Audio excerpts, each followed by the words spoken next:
અને 16 કળાએ ચંદ્ર આકાશમાં ખીલ્યો હતો અને ફરતું ફરતું ગોપીઓનું ટોળું હતું અને વચ્ચે પુરુષમાં એકલો કનૈયો હતો. છતાંય કામ નથી, વાસના નથી. તો વાસનાની આ વાત જ આ કથા જ નથી. આ તો મર્યાદાની કથા છે. મર્યાદા તોડી ગોપીઓએ, એટલે કનૈયાએ એની પાસે વચન લઈ લીધું કે હવે ક્યારેય આવી ભૂલ અમે નહીં કરી. હવે કનૈયા એટલા માટે ભગવાને આવી લીલા કરી છે. હવે ભગવાન જ્યારે એકવાર ગાયો ચરાવવા માટે વનની અંદર ગયા છે, ત્યારે એક વૃક્ષની નીચે ભગવાન બેઠા હતા. તો ત્યાં એને નારદ ઋષિ મળવા માટે આવ્યા છે. નારદજી આવીને ભગવાનને વંદન કર્યા. પ્રભુ, અરે દેવર્ષિ આપ, હા, આપના અવતાર કાર્યનો હેતુ શું છે એ યાદ અપાવવા માટે આવ્યો છું. પ્રભુ, મને લાગે છે કે તમે ગોપીઓના પ્રેમ બંધનમાં વધારે બંધાતા જાઓ છો. તમારે મથુરા જવાનું છે પ્રભુ, કંસનો વધ કરવાનો છે, દૈત્યોનો સંહાર કરવા માટે, અધર્મના વિનાશ માટે તમારો અવતાર થયો છે. અને મને લાગે છે કે તમે ગોપીઓના પ્રેમ બંધનમાં બંધાઈ જશો તો ગોકુળ છોડી નહીં શકો. માટે પ્રભુ, આપના અવતાર કાર્યને યાદ કરો. બસ એ યાદ અપાવવા માટે નારદજી આવ્યા છે. અને પછી નારદ ત્યાંથી વિદાય થઈ. પણ જતા જતા ભગવાને નારદને એટલું વચન આપી દીધું કે હે નારદજી, બસ આજથી ત્રીજે દિવસે હું ગોકુળ છોડી દઈશ. ભગવાને નિર્ણય કરી લીધો કે હવે મારે ગોકુળ છોડી દેવું જોઈએ. અને આમ પણ વધારે અહીંયા રહેવામાં હવે મજા નથી. કારણ કે બહુ ગાઢ સંબંધ સારો નહીં. બહુ નજીકનો નાતો જોડાઈ જાય ને તો એમાં ક્યારેક અપમાન પણ થઈ જાય. બહુ પ્રેમ, અતિશય પ્રેમ એ દુઃખની નિશાની, અતિશય સ્નેહ એ અપમાન કરાવે છે. દીકરાઓ પરણી જાય અને વહુ ઘરે આવી જાય અને એમ કે મારે જુદા રહેવું છે તો એને પ્રેમપૂર્વક જુદા કરી દેવા. કારણ કે ઘરમાં ને ઘરમાં જો ભેગા ને ભેગા રહેશે ક્યારેક ક્યારેક અપમાન થશે, એકબીજાના બોલ્યાથી મન દુઃખ થશે, પણ થોડાક દૂર રહેશે ના તો થોડો પ્રેમ સંબંધ જળવાઈ રહેશે. ઘરમાં ને ઘરમાં જો ક્લેશ થાય, એવું વાતાવરણ દેખાય કે હવે આમાં રહેવામાં બહુ મજા નથી, તો વધારે બાજી બગડે એ પહેલા રસ્તો કરી લેવો જોઈએ. કહેવાય છે ને, પરમાત્મા પણ કહે છે ને કે સમીપ સંતાપ છે જાજા, મજા છે દૂર રહેવામાં. સમીપ સંતાપ છે જાજા, મજા છે દૂર રહેવામાં. કીધી તી ગોપીઓ ગેલી, વસ્યા પ્રભુ દ્વારિકા જઈને. કીધી તી ગોપીઓ ગેલી અને વસ્યા પ્રભુ દ્વારિકા જઈને. પ્રભુએ પણ પીછાણ્યું છે કે મજા છે દૂર રહેવામાં. ભગવાને પણ નક્કી કર્યું કે વધારે નજીક રહેવામાં બહુ સારું ને, એટલે આજથી ત્રીજે દિવસે જ હું ગોકુળ છોડી દેવાનું નક્કી કરી લીધું. ગાયો ચરાવીને જ્યારે ભગવાન ઘરે આવ્યા, સાંજનો સમય છે, અને જ્યારે ઘરે આવ્યા ત્યારે યશોદા મૈયાએ જોયું કાનાનું મુખ, તો કનૈયાનું મુખ ઉદાસ દેખાયું. માં સમજી ગયા કે જરૂર આજ મારો લાલો કંઈક ચિંતામાં છે. નહીતર જ્યારે ગાયો ચરાવીને ઘરે આવતો ને ત્યારે એના મુખ ઉપર સ્મિત જોવા મળતું, એની મુસ્કાન જોતી. આજે એના ચહેરા ઉપર મુસ્કાન જોવા ન મળી. જરૂર લાલાને કંઈક મુશ્કેલી છે. ગમે તેમ તો માં છે ને, માં દીકરાની મુશ્કેલી તરત જ કળી જશે કે આજ મારા દીકરાને કંઈક ચિંતા છે. એના ચહેરા ઉપર મુસ્કાન ન દેખાણી માને. માએ કનૈયાને પૂછ્યું, બેટા આજે કેમ ઉદાસ? કનૈયો કંઈ બોલ્યો નહીં. અને બીજી બાજુ મથુરાની અંદર કંસે સભા ભરી છે. વામ માર્ગી બ્રાહ્મણોને બોલાવીને પૂછ્યું કે મારે મારા કાળને જીતવો હોય તો શું કરવું જોઈએ? બોલે, મહારાજ, તમારા કાળને જીતવા માટે તમારે એક યજ્ઞ કરવો પડે. આ 5 દિવસનો યજ્ઞ છે, જે યજ્ઞનું નામ છે ધનુર્યજ્ઞ. 5 દિવસમાં આ રોજ ધનુષની પૂજા કરવામાં આવે. જો 5 દિવસનો આ યજ્ઞ નિર્વિઘ્નતાથી પરિપૂર્ણ થઈ જશે તો કોઈની તાકાત નથી કે તમને મારી શકે. જો આ યજ્ઞમાં કંઈક વિઘ્ન આવે અને કોઈ ધનુષને તોડી નાખે તો સમજો મહારાજ તમારું અબઘડી મૃત્યુ છે. કંસે બ્રાહ્મણોને કહ્યું કે તમે મને એ યજ્ઞ કરાવો. અને કંસે યજ્ઞનું નક્કી કર્યું કે એ યજ્ઞની અંદર હું કૃષ્ણ અને બલરામને આમંત્રણ આપીશ, અને કૃષ્ણ બલરામ એ યજ્ઞમાં આવશે એટલે હું અહીંયા એને મારી નાખીશ.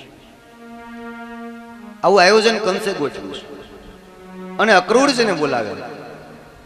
અક્રૂરજીને કહ્યું, અક્રૂરજી તમે ગોકુળ જાઓ અને ત્યાંથી કૃષ્ણ અને બલરામને તેડી આવો અને એને કહેજો કે અમારા મહારાજા કંસ યજ્ઞ કરે છે અને યજ્ઞમાં તમને આમંત્રણ આપ્યું છે. અક્રૂરજી મનમાં ને મનમાં વિચાર કરે કે આવું ક્રૂર કાર્ય આ કંસ પાપી મારી પાસે કરાવવા માંગે છે, પણ કશો વાંધો નહીં, એ બહાને મને કનૈયાના દર્શન થશે. તો ભગવાન કૃષ્ણને લેવા માટે અક્રૂરજી રથ તૈયાર કરે છે અને રથ લઈ ગોકુળ પહોંચ્યા છે. ગોકુળની અંદર નંદબાબા અને યશોદાને ત્યાં જઈ એકબીજાના કુશળ સમાચાર પૂછાયા, બેસવા માટે આસન આપ્યા, જલપાન કરાવ્યા. નંદબાબાને સાથે થોડી સત્સંગની વાતો કરી. સાંજ ઢળી કૃષ્ણ અને બલરામ પણ આવી પહોંચ્યા. અક્રૂરજીને વંદન કર્યા છે. નંદબાબા પૂછે છે અક્રૂરજીને કે હે અક્રૂરજી, તમે આ પાપી કંસની નગરીમાં તમે તો ભક્ત છો, કેમ રહી શકો? બોલે, હે નંદબાબા, એક 32 દાંતની વચ્ચે જેમ જીભ રહે ને એમ હું રહું છું. વચ્ચે કનૈયો તરત જ બોલી ઉઠ્યો કે જો માઠું ન લાગે તો વચ્ચે બોલું? હા કનૈયા બોલ. બોલે 32 દાંતની વચ્ચે જેમ જીભ રહે ને એમ જ આપણે રહેવું જોઈએ. દાંત રહે ને એમ ન રહેવાય. દાંત તો કઠોર છે અને જીભ કોમળ છે. ભગવાને જીભની અંદર હાડકું નથી આપ્યું આપણને. શા માટે? બોલે કઠોર વાણી ભગવાનને પ્રિય નથી, એને ગમતી નથી. એટલે ભગવાને આપણી જીભમાં હાડકું નથી મૂક્યું.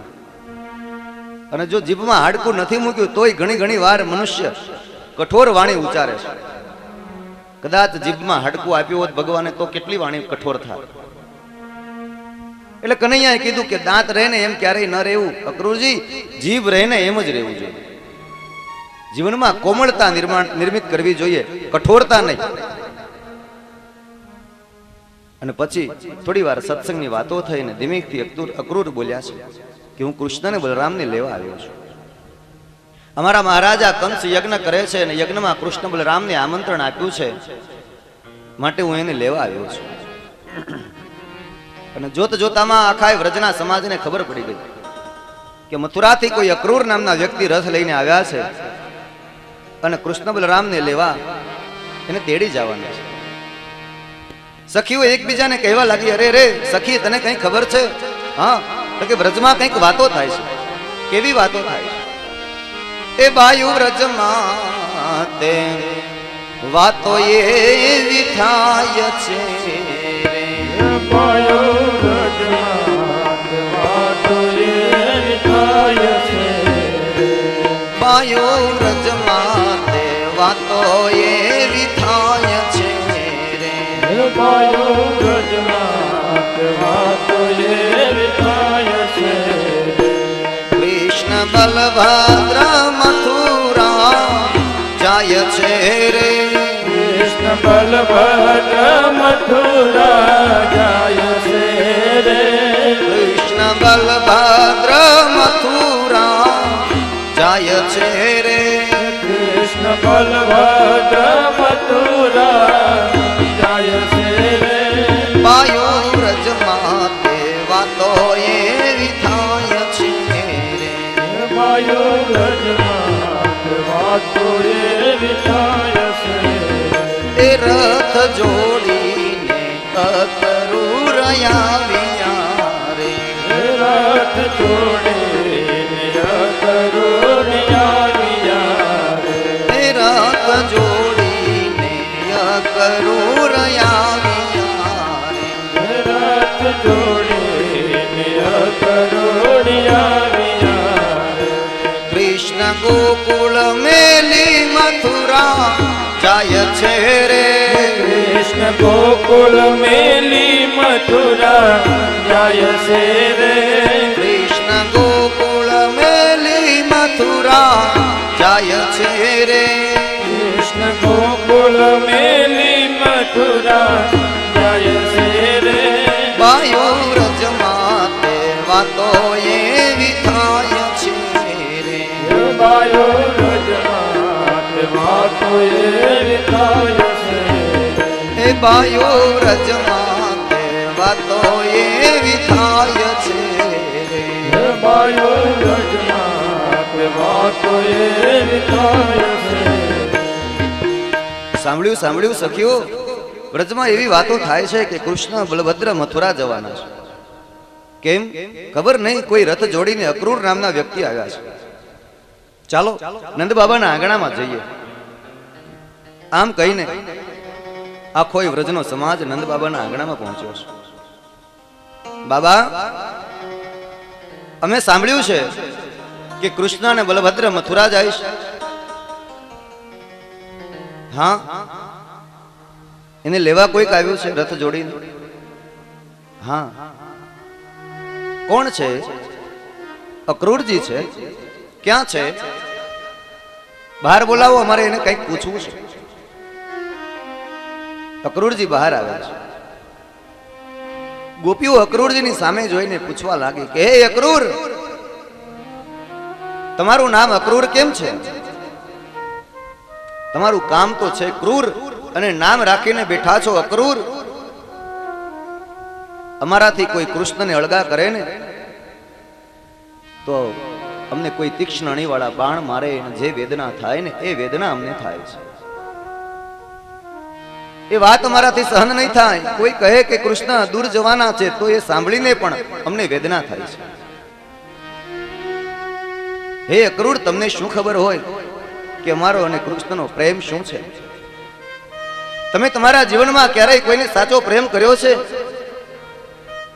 તમને શું ખબર પડે કે પ્રેમ કોને કહેવાય?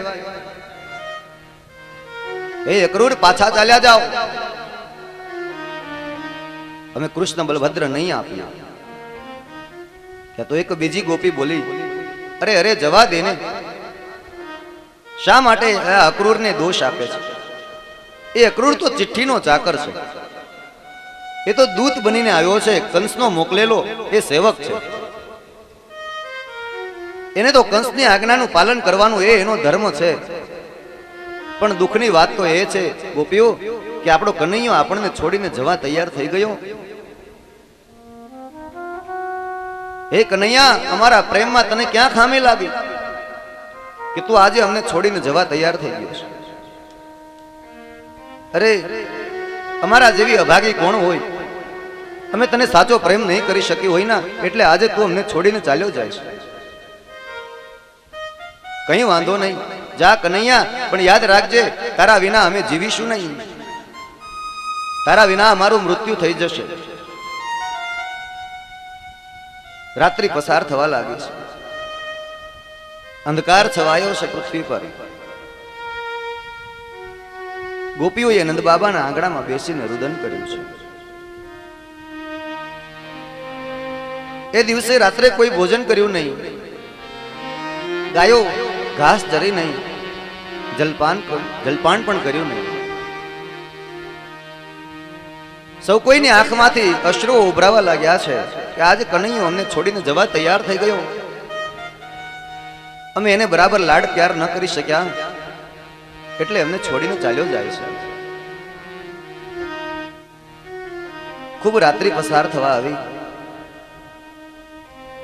ગોપીઓને સમજાવીને ઘેર મોકલી નંદ બાબાએ કે જાઓ ગોપીઓ, તમારા ઘેર જતી રહો. બોલે બાબા, અમને ડર છે, ક્યાંક અમે અમારા ઘરે જઈશું તો રાત્રે અંધકારમાં કોઈને ખબર ન પડે એમ કનૈયો અમને છોડીને ચાલ્યો તો નહીં જાય ને. ના ગોપીઓ, તમે ઘરે જાઓ. ગોપીઓ ઘરે જતી રહી છે. પણ એક એક ઘરની અંદરથી આજે વ્રજની અંદર રડવાનો અવાજ આવે છે. આ એ જ વ્રજનો સમાજ છે કે જેના એક એક ઘરની અંદરથી રોજ નિત નવા ગીતો ગવાતા હતા. રોજ ગોપીઓ પોતાના મુખથી ગણગણાટ કરતી કાનાની લીલાઓ ગાતી હતી.